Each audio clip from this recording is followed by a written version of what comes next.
penindasan tentang penguatan literasi yang ada di sekolah kita, terutama di UPTS Negeri 318 Gresik.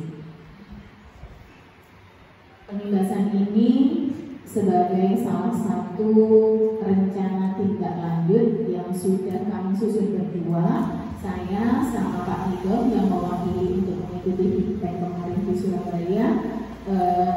RPL-nya kita mengembangkan kemampuan literasi yang ada di sekolah. Jadi pada hari ini saya bersama Pak Nidom akan memberikan penindasan dari apa yang sudah kami peroleh 3 hari sesudah kita pelatihan di Surabaya itu.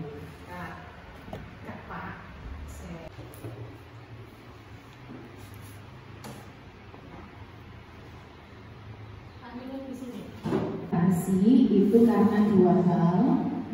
Yang pertama, karena sebagai program untuk peningkatan kemampuan literasi yang ada di Jawa Timur. Yang kedua, Bapak Ibu, dari raport mutu yang tahu ini Bu Yuyun ini pastinya ya.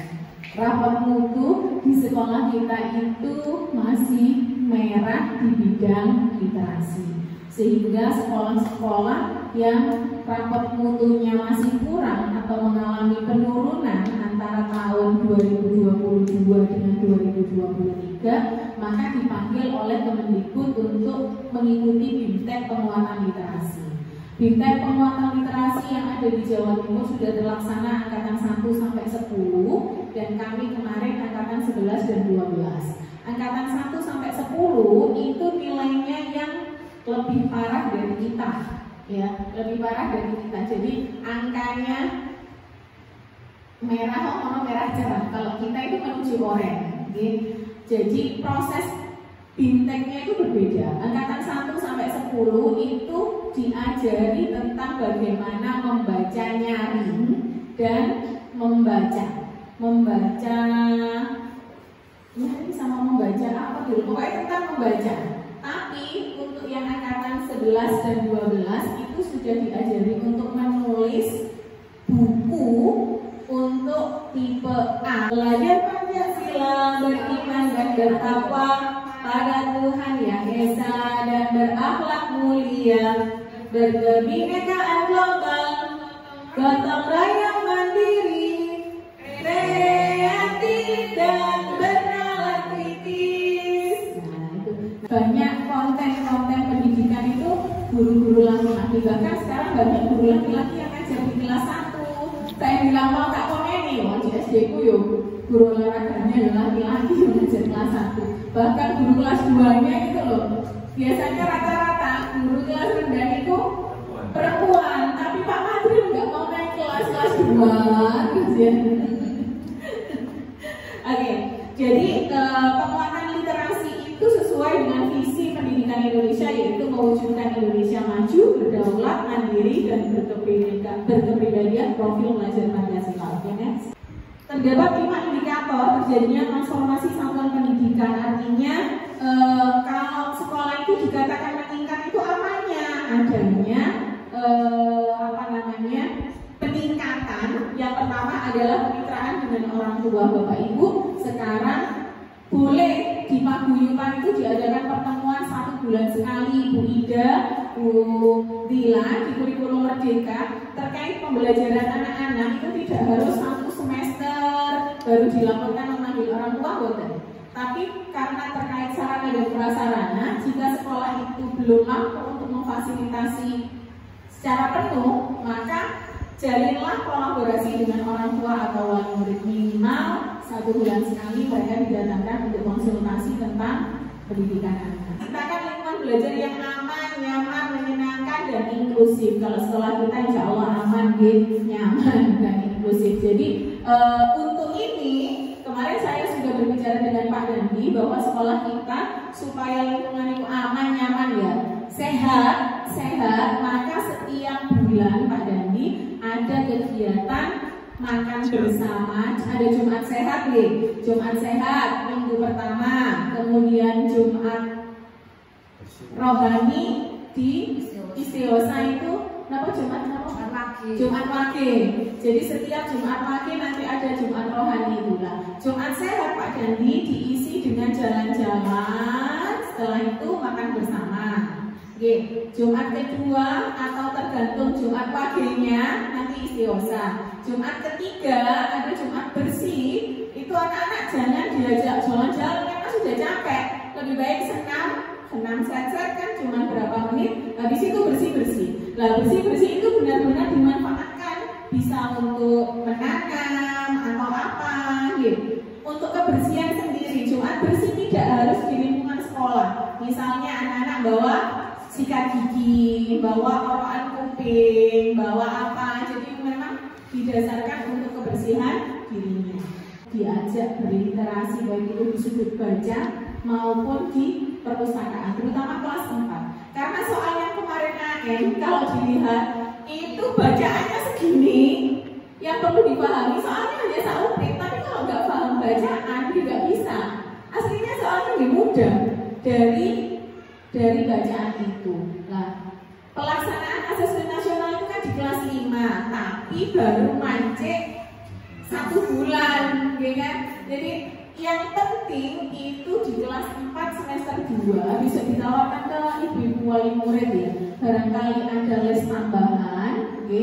Nanti bagaimana solusinya ya supaya anak-anak Pak Nidom itu tentunya dari rapot mutu yang keluar di tahun 2023 ya, untuk Arkas 2024. Insya Allah nanti minggu depan kita mengumpul apa yang Bapak Ibu inginkan dari raport mutu. Jadi nanti saya garap sendiri saja sama Pak Nidom sama Bu Yuyun selesai. Saya takutnya nanti apa raport mutu nggak tahu ya, Bu Yuyun nggak pernah ngajak rapat. Kalau saya garap dengan Pak Nidom kemudian Bu Yuyun untuk membedah, insya Allah selesai. Cuman harapan saya Bapak Ibu tahu tentang alur dari keuangan yang akan kita rencanakan. Murid, Bapak Ibu jangan lupa untuk tiap bulan menimbang badan anak-anak. Nah, nanti kalau ada yang bermasalah, kita langsung menjalin dengan puskesmas atau apa, timbang badan sama tinggi badan. Itu langkah pertama dari kewajiban kelas. Oke, next. Ada 4 pilar yang sudah dilakukan oleh Kemendikbud untuk mempercepat transformasi pendidikan akibat kita terlena di waktu COVID.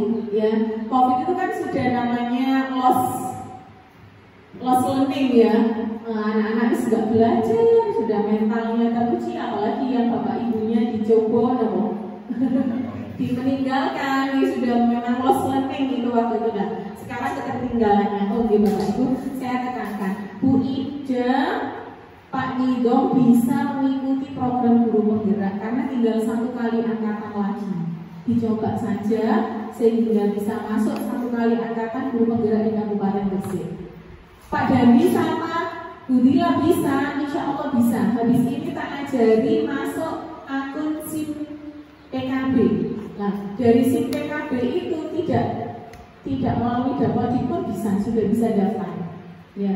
Jadi keaksaraan, yang kedua buku berbasis tokoh. Bagaimana cara menyusun buku keaksaraan dan bagaimana menyusun buku berbasis tokoh nanti akan disampaikan oleh Pak Nidom. Bapak Ibu, jadi dalam waktu setengah bulan ini kita diminta menghasilkan 1 buku dan dibaca oleh anak-anak. Sekarang Pak Nidom akan menyampaikan cara membuat buku keaksaraan. Nanti kita semuanya, dimana seperti yang sudah disampaikan oleh Ibu Kepala tadi bahwa kita menjadi satu sekolah yang punya keharusan untuk meningkatkan literasi, khususnya untuk anak-anak kita. Karena dilihat dari sisi nama bukunya juga, kita kebetulan masih berwarna merah ke oranye. Nah, dalam hal ini karena dirasa stok bukunya kurang, pelatihan yang ke-11-12 kemarin itu kami diharuskan untuk mulai membuat buku sendiri. Nah, di sini kalau kita bicara tentang membuat buku, itu saya akan masuk ke materi dulu. Kira-kira menurut Bapak Ibu, buku yang bermutu dan menarik bagi anak itu seperti apa? Sebelum saya masuk ke arah teknisnya. Yang ada gambar-gambarnya. Terus? Yang berwarna. Berwarna. Apa lagi? Mudah dibaca. Mudah dibaca. Terus?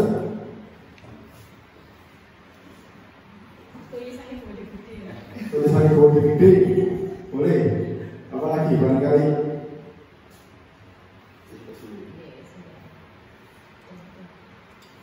Nah, buku bermutu adalah buku yang disukai. Kata kuncinya disukai.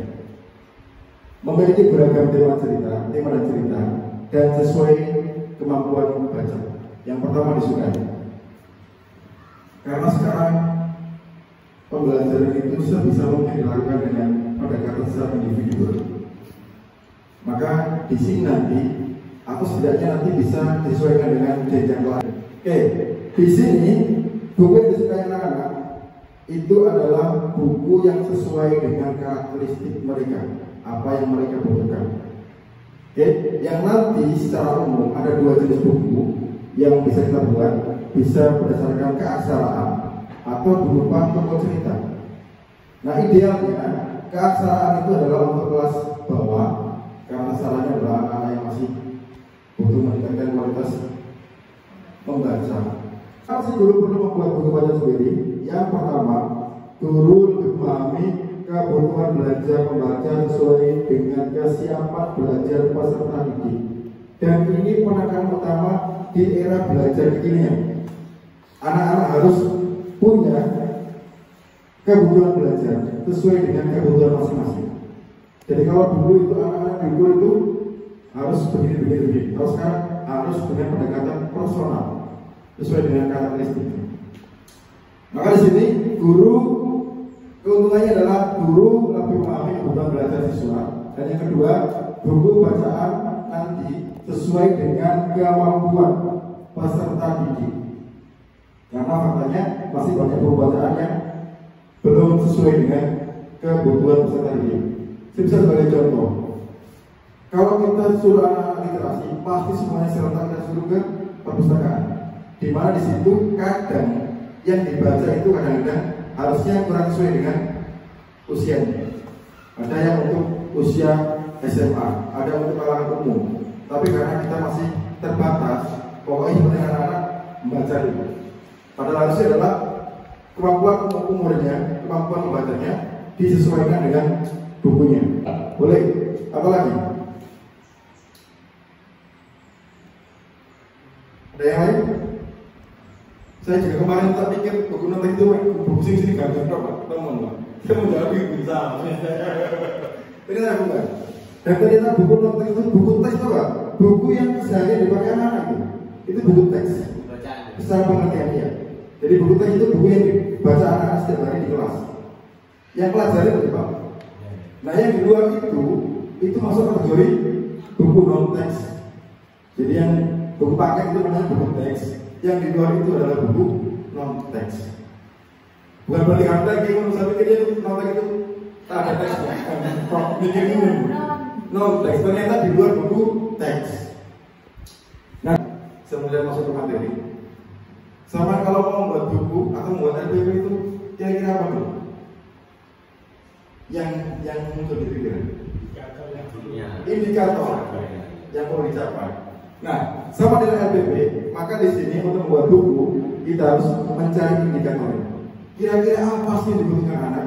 Apa sih yang harus ditingkatkan? Nah, langkah-langkahnya kita tuangkan ke dalam 5 kegiatan. Yang pertama adalah menemukan ide cerita, kemudian merancang toko, merancang alur, membuat draft naskah, kemudian membuat purwarupa buku. Nah sekali lagi, ini konteksnya adalah konteks dalam dunia pendidikan. Maka dari itu, bisa mungkin nanti buku yang kita buat itu adalah buku yang mengacu pada kontekstual pemahaman anak. Untuk memudahkan Bapak Ibu guru menulis cerita, sebelum merancang toko dan alur, rancanglah terlebih dahulu hal berikut ini. Kembali ke tadi, Kalau merancang buku itu, kalau saya, ini ada banyak kata soalnya. Kalau saya itu pasti saya petakan dulu objektifnya apa, tujuannya apa. Kanggo apa sih yang buku itu? Kanggo meningkatkan semangat anak, mengatasi cara baca yang kurang, atau seterusnya. Nah kemudian karena berbasis toko, sampai petakan.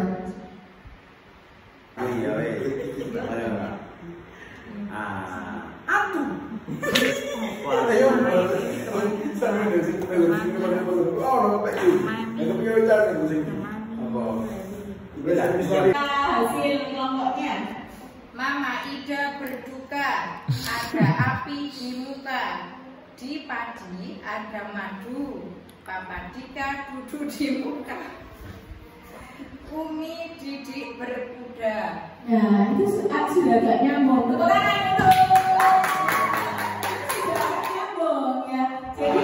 Jadi penulisan ini yang pertama kan saya tulis Ayu. Ayu itu apa bukan limau? Ayu. Sulit itu nggak bukan.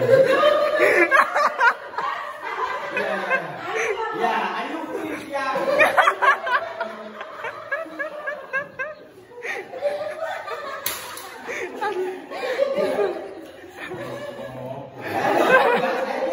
Ini memang banyak kesalahan pada waktu mengambil huruf.